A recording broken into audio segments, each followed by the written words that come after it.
La vraie manipulation, c'est quand quelqu'un te fait sentir coupable de ta réaction, alors que c'est son comportement irrespectueux qui t'a poussé à réagir. C'est un jeu subtil où, au lieu d'assumer leurs erreurs, ils te renvoient la faute et te font croire que tu es celui qui a exagéré.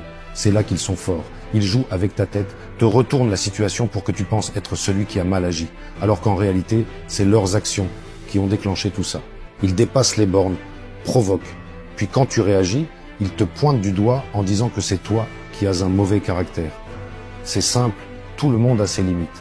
Et quand elles sont franchies, c'est naturel de réagir. Mais ces personnes, elles ne se remettent jamais en question. Elles préfèrent te faire passer pour le fautif. Elles font tout pour que tu doutes de toi, que tu te demandes « Est-ce que c'est moi qui suis en tort ?» Non, ce n'est pas toi le problème. C'est eux.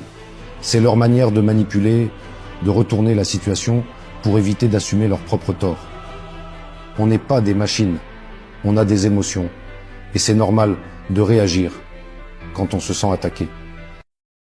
Mon frère, deux fois Dieu permet qu'on puisse te poignarder au dos pour te révéler la position que tu occupes face à tes ennemis. Lorsqu'on te poignarde au dos, cela confirme deux choses. Tu es devant, ils sont derrière. Et l'une des raisons pour laquelle on continue à te combattre jusqu'à aujourd'hui, c'est tout simplement parce qu'on ne t'a jamais vaincu. Avec Dieu, nous sommes invincibles. Que Dieu te bénisse. Pour les hypocrites, tous les morts étaient de bonnes personnes.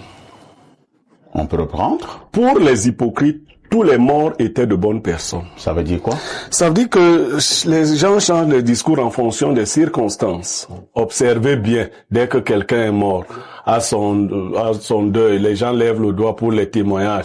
Vraiment, c'était une très bonne personne. Vraiment, moi j'avais dit à mes enfants, si quelqu'un prend le micro pour dire que Niemek n'aimait pas les problèmes, arrachez-lui le micro.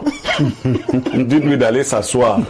Et dites au public, ne retenez rien de ce que ce monsieur vient de dire. Mon père n'était pas comme ça. Mon père aimait les problèmes. Ouais, non, Dieu vient vraiment... Parce que des fois, vous entendez des discours qui rompent totalement avec la personne que vous avez connue. Vous aviez un père, par exemple, radin. On dit que non, oh, chez lui, tu ne pouvais jamais passer sans manger. Non. Pour les hypocrites. Donc, quand on est honnête, on dit même aux morts la vérité. On dit que l'homme qui est parti ici, c'était que pour boire même de l'eau chez lui, ce n'était pas facile. Bon, mais nous venons aujourd'hui l'accompagner.